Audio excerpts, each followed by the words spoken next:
Bienvenidos al sitio de iacuruguay.com. En el mismo van a encontrar cuáles son los próximos seminarios que tenemos en vivo, webinars gratuitos e información de interés.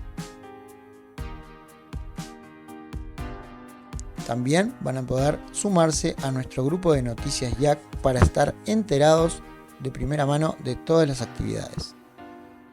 En la sección superior tenemos la opción de seminarios disponibles,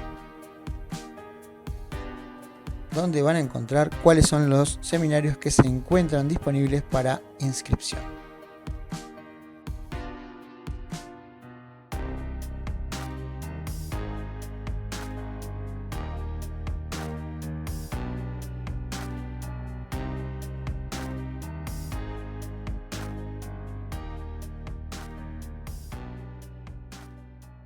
Hola, les doy un saludo en este día. Soy Fabián Vitavar y hoy quiero compartir con ustedes algo relacionado con este título de matemática en Singapur, ¿sí? Vamos a ver algunos temas de a ver por qué se ha hecho tan conocido aquí en Uruguay, en Latinoamérica, esta propuesta educativa, didáctica, basada en la matemática en Singapur y ver cuáles son los aspectos que es interesante profundizar y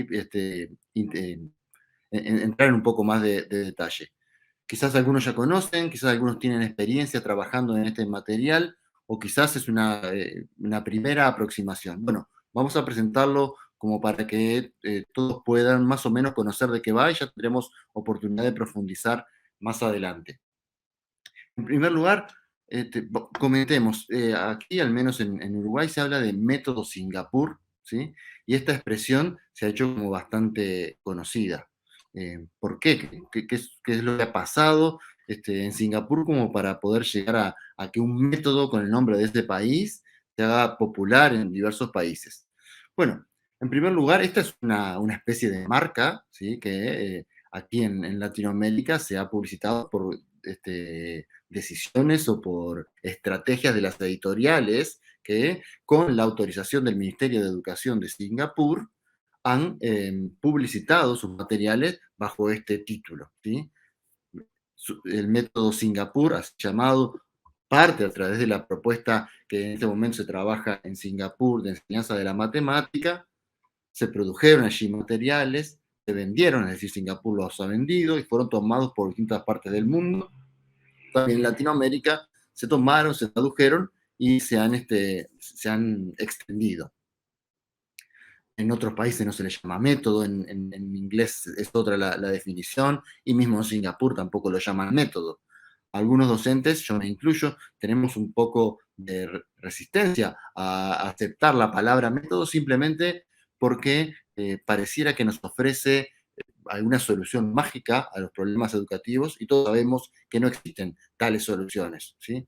Por eso vamos a quedarnos con la idea de la matemática de Singapur y vamos a ver qué es lo que tiene de valioso, que más allá del título hay cuestiones muy interesantes que nos pueden hacer reflexionar y sin duda darnos pautas para afrontar el trabajo en el aula a los docentes, especialmente de educación inicial y primaria, ¿sí?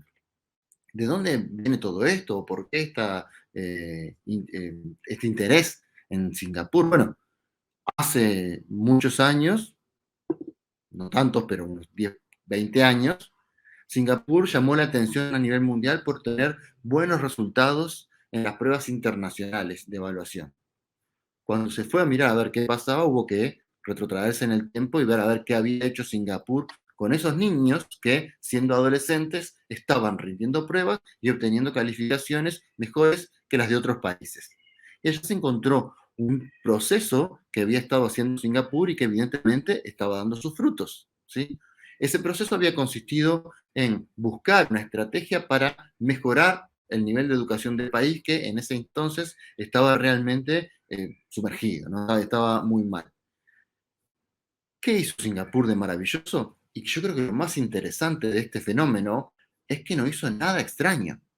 Y algunos, sobre todo los que recién están oyendo hablar de esto, quizás se sorprendan y bueno, ¿cómo que no hicieron nada extraño y por qué genera Singapur esta atención? Bueno, Quizás fueron cuestiones más relacionadas con los métodos y las formas de trabajar y el modo de organizarlos que generaron esta situación. Vamos a ver. Básicamente, lo que se hizo en Singapur fue seleccionar a nivel internacional cuáles eran los conocimientos didácticos fundamentales que, más allá de las distintas culturas y las tradiciones didácticas educativas de los distintos países, aún así coincidían en el área de la matemática. Cuestiones psicológicas, cuestiones didácticas, cuestiones metodológicas que parecían haber un consenso más allá de las escuelas de investigación desde las cuales habían surgido. Tomaron estas coincidencias, las sistematizaron con una rigurosidad propia de la cultura oriental y produjeron muchos materiales didácticos y de apoyo al docente para que pudiera ser implementado de una manera sencilla, especialmente considerando que había maestros con una formación deficitaria. Entonces era necesario dar mucho material de apoyo al docente. Entonces, ¿cuáles son esas novedades que encontraron? Como les decía, no son novedades, pero son elementos que han demostrado ser importantes en la enseñanza de la matemática y que al serlos organizados en libros de texto y materiales didácticos muy bien sistematizados, dan frutos que son mucho mayores a los que puede dar una simple preocupación o una simple idea didáctica. Hay varios de estos elementos, pero vamos a mencionar por arriba algunos para tener una idea. Uno de ellos, en esto de la matemática de Singapur, es el currículum en espiral. ¿Sí?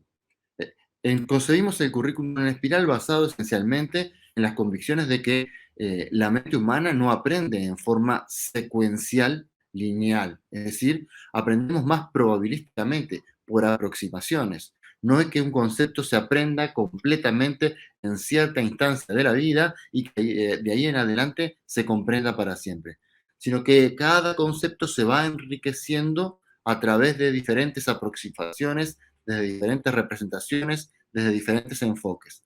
El currículum en espiral propone ese abordaje, ¿sí?, cada vez desde distintos ángulos a un mismo concepto.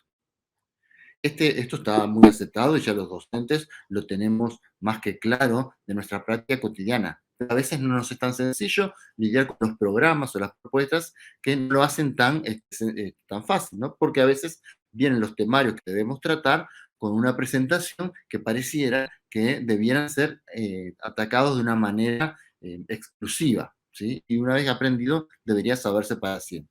Por eso, en Singapur se propuso una forma de organizar el currículum con una secuenciación particular y muy bien cuidada, ¿sí? Y esto facilitó, evidentemente, mucho a los docentes, que a veces no tienen todos los elementos didácticos necesarios para hacer una secuenciación que tenga en cuenta tantas componentes de relevancia. Uno de los elementos que también estuvo ahí en consideración fue el enfoque que, al menos en las traducciones al español, se le llama CPA, es decir, concreto, pictórico, abstracto. Esta progresión en la presentación de los conceptos matemáticos, partiendo siempre de algo concreto, pasando a algo pictórico, que es un paso intermedio entre lo concreto y lo abstracto, que será lo final. Ya veremos algunos ejemplos ahora rápidamente para ver de qué va.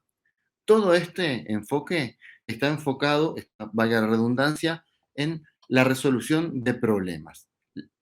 El tema de la resolución de problemas es algo que en matemática, en las distintas culturas, viene siendo un eje, ¿sí? Se escucha decir en las investigaciones, en las distintas orientaciones de los diversos países, que la clase de matemática debe estar enfocada a la resolución de problemas. Bueno, para entender bien esto hay que entrar un poco en la teoría de la resolución de problemas, porque a veces se confunde, se piensa que resolución de problemas quiere decir afrontar alguna tarea matemática, que es un texto que está escrito, redactado, ¿sí?, y que yo de ahí tengo que tratar. Bueno, eso puede ser o no ser un problema, tendríamos que adentrarnos un poquito más, no lo haremos ahora, pero vale la pena la reflexión. Eso de la resolución de problemas también se ve en una componente de la matemática de Singapur particular, que es la propuesta del modelo de barras, ¿sí? o método el modelo de métodos, perdón, el método de modelos. Este modelo de barras es una forma particular de abordar la resolución de algunos problemas de texto que facilita una serie de complicaciones habituales que afrontan los alumnos. Sería bueno también entrar a ver por qué, especialmente con los alumnos que tienen más dificultades, el hecho de ofrecer muchas modalidades distintas de trabajo y no profundizar en una de ellas puede causar problemas. Entonces, este modelo de barras ofrece unas soluciones que son interesantes. También tendríamos que detenernos un poco más.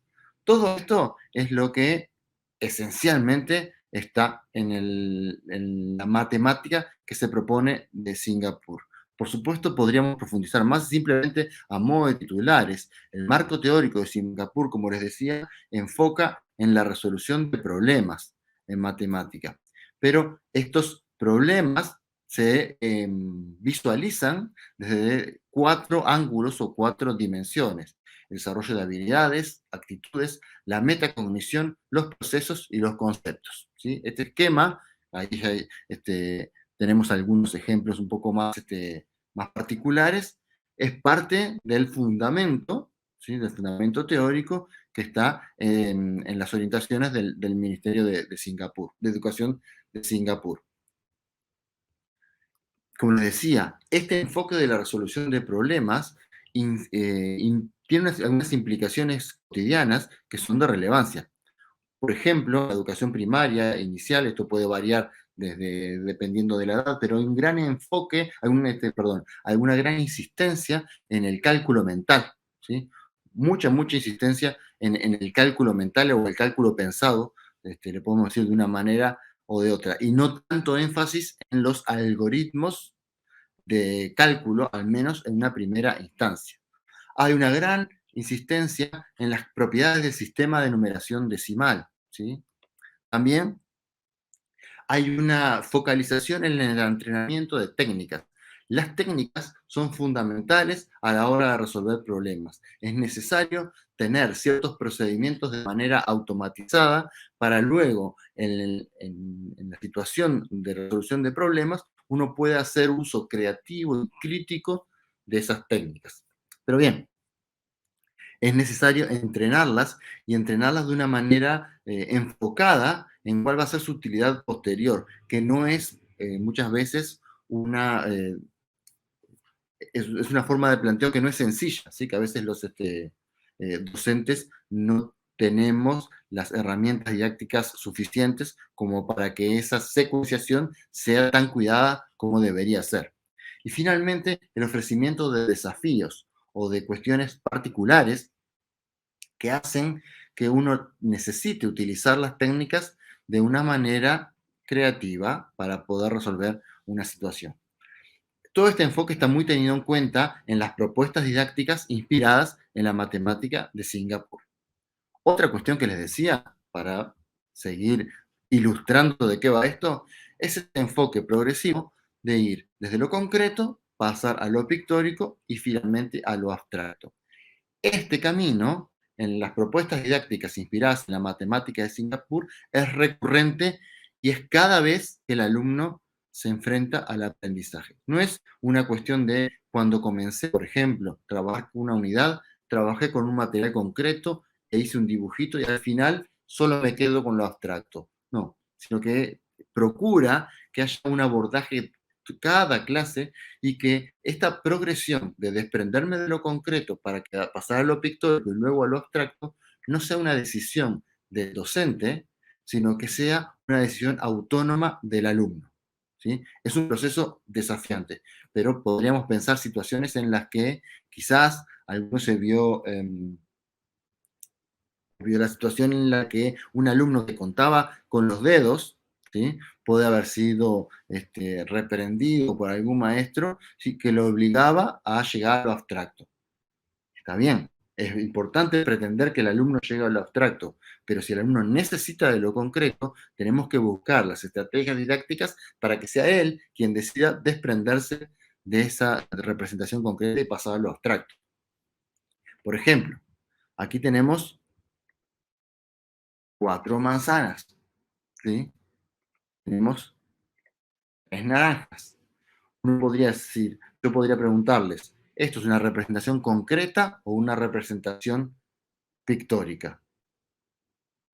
Piensen un segundito. Bueno, les voy a dar la respuesta. Esto es una representación concreta. Si alguno se estará preguntando si lo dije correctamente. Sí. ¿Por qué es una representación concreta? Porque es clarísimo que es una manzana y no requiere ningún tipo de abstracción conceptual para pasar de lo que es una manzana a lo que está ahí en la pantalla. Sería diferente si cuando la manzana estuviera representada por algún objeto. Por ejemplo, coloco las manzanas dentro de ciertos cuadritos y después quedan solo los cuadritos, lo que antes eran frutas, ahora están representados por cuadraditos. Y ahí sí estamos ante una representación pictórica. Esto también lo podemos ver, fíjense, aquí tengo unos cubitos, a ver si podemos hacer que se vean bien ahí, unos cubitos, ¿sí? Que del mismo modo puedo destrabar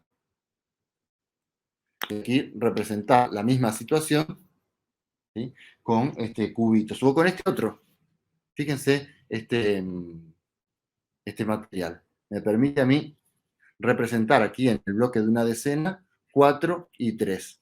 Estos son muy prácticos. Y ustedes dirán, ¿estos materiales se usan en Singapur? Bueno, estos u otros. El tema es contar con un material concreto que a mí me permita representar la situación, en este caso, de 4 manzanas y 3 naranjas. Podría utilizar también estos otros.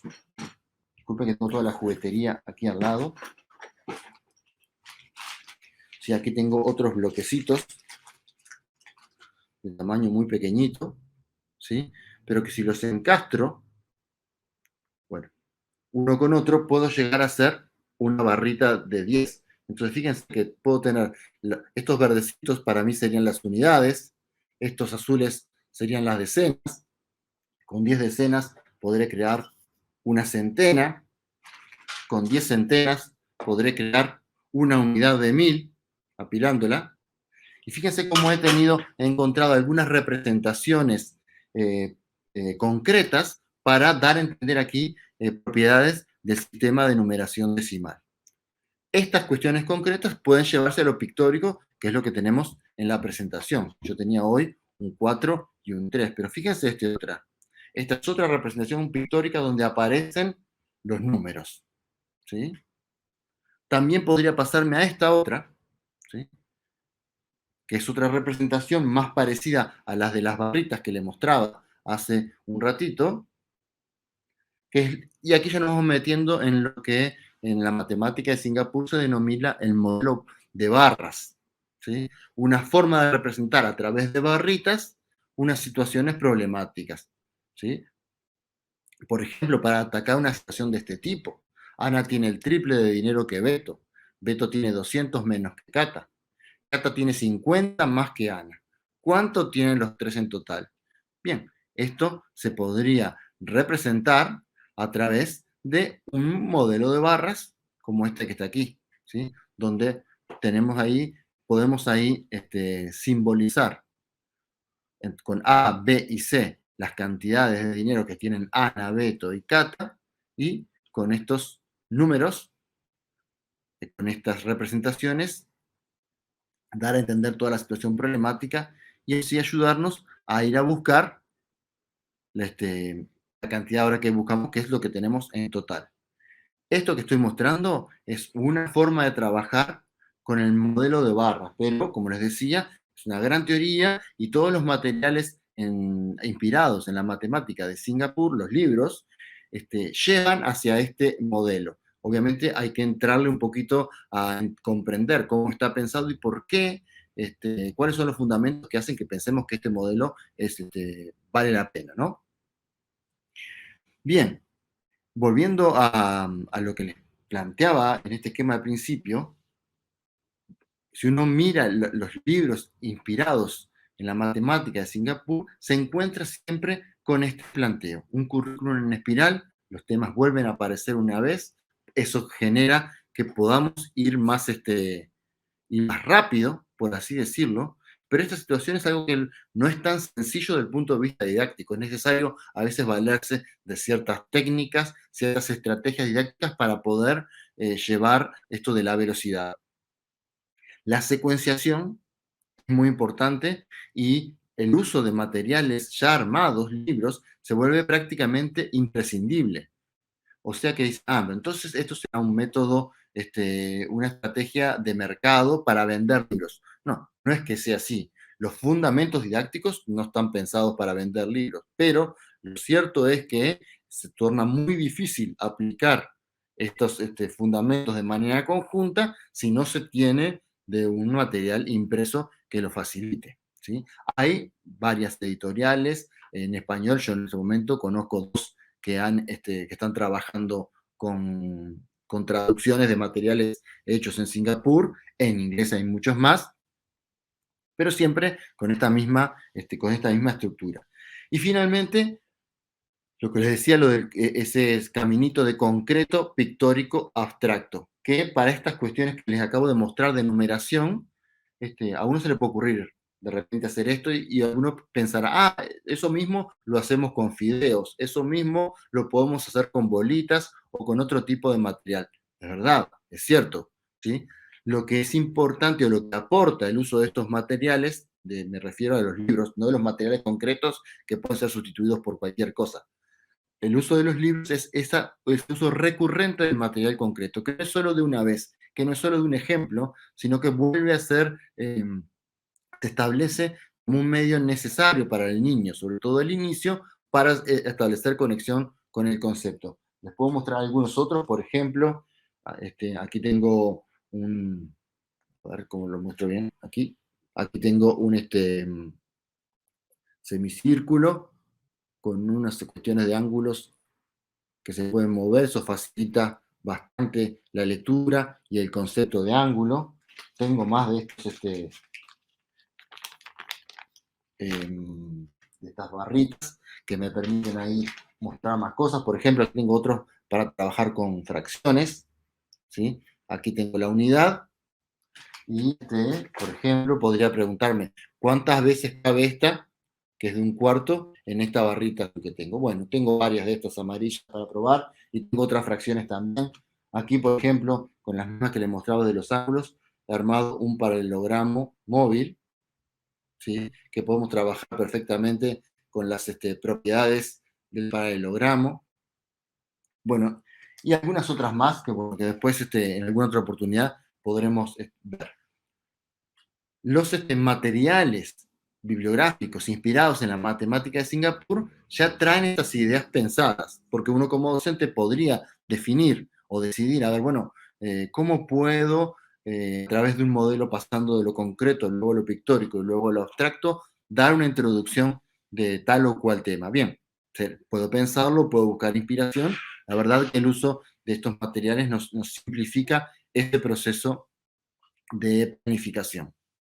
Entonces, cuando uno se decide a decir, bueno, vamos a tratar de trabajar en serio este, esta forma de, este método, esta forma didáctica, bueno, es necesario intentar que todo esto a la vez conjugue en las propuestas de clase.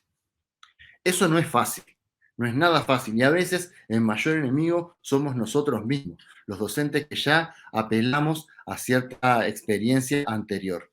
Las ideas están en general muy buenas, pero requieren de una planificación y una adaptación que resulta desafiante y surgen en general en los docentes muchas cuestiones, ¿sí? Yo me animo hoy a plantearles ahora rápidamente algunas preguntas aparecen una y otra vez, ¿sí? Que después tendremos que dedicar en algún otro momento otra oportunidad para responderlas, pero si no, por lo menos que queden como cuestionamientos para la reflexión personal. Vamos ahí a ver algunas de estas preguntas. Una de las preguntas que surge, ¿se pueden cambiar las actividades? ¿O cuando uno trabaja con este material tiene que hacer todo idénticamente al libro? Obviamente se podrán cambiar, pero ¿qué hay que tener en cuenta? ¿Sí? ¿Se puede usar otro material concreto que no sea este? Probablemente sí, pero ¿cómo me doy cuenta si el otro material concreto es equivalente o no? ¿Se puede cambiar el orden de las unidades si elegí usar un libro? ¿Qué aspectos se tienen en cuenta al decidir el orden? Voy a tener que tener eso en cuenta, porque si no sé por qué se decidió que tal unidad fuera antes o después de tal otra, puedo armar algún lío, algún problema si estoy cambiando. ¿Se pueden mandar deberes, ¿sí? Tareas domiciliarias? Porque a veces pareciera como que no, que se tiene que hacer en la clase. Porque si esto del concreto, pictórico, abstracto se tiene que hacer en la clase, entonces no se manda tarea a la casa. Después tenemos problemas porque los padres aprendieron de una manera distinta a la que están aprendiendo los niños, quieren ayudarlos con la mejor buena voluntad, pero a veces esa ayuda no resulta ser tal. ¿Cómo hago para gestionar el material concreto? Porque estos cubitos están muy lindos, pero si los repartimos en el aula, lo más probable es que los niños se pongan a jugar. Y bueno, ¿cómo hacemos para que esto no sea un problema? ¿Sí? ¿Qué lugar tiene la explicación del docente? Es decir, estamos acostumbrados a que si el niño no comprende algo, le explicamos. Bueno, ¿cuál es el lugar justo que tiene la explicación, en este modelo que estamos planteando? ¿Cómo manejamos los emergentes que plantean los alumnos? Porque de repente tenemos una secuencia muy bien armada, sale un alumno con una cosa que no tiene mucho que ver. ¿Qué tanto lugar se le da en el aula? ¿Qué manera tenemos para apoyar a los alumnos más talentosos, los más capaces? Y a los más lentos, aquellos que plantean una dificultad, ¿cómo hacemos? ¿Cómo se hace para corregir, ¿sí? Cuando detectamos un error? ¿Cuál es la mejor manera de actuar? Si elegimos de repente utilizar una secuencia armada por un material impreso, por un libro, quizás no sea idéntico al programa oficial que tenemos que seguir los docentes. Bueno, ¿cómo se valora eso? ¿Es necesario que enseñemos también lo que no está en el libro? ¿Qué hacemos si nos enfrentamos con un libro que tiene unidades con un dinero que no es la moneda de los niños porque es un libro de otro país? ¿Cómo se afronta eso? ¿Sí?